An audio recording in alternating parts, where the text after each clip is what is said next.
Ramsey County is about to get some competition in the fight for a new Vikings stadium.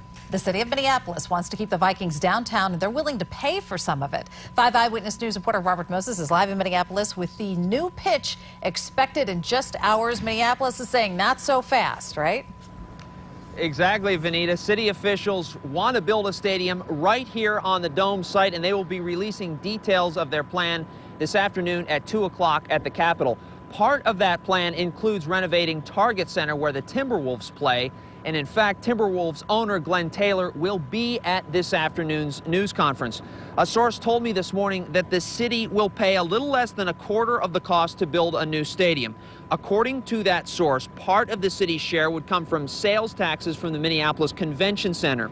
The source says none of the money to build the stadium would come from city property taxes.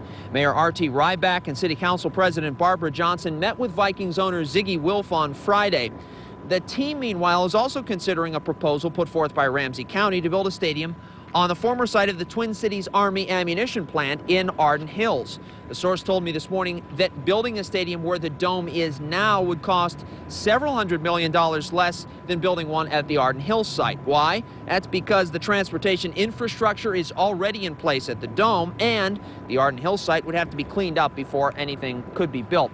I spoke to Ted Mondale earlier this morning. He is negotiating a new stadium deal on behalf of the governor. He says Governor Dayton is still site neutral. I also put in 2 calls to a spokesman for the Vikings to get the team's reaction to this latest proposal in Minneapolis. So far, those calls have not been returned. Live at the Dome this morning, Robert Moses, 5 Eyewitness News.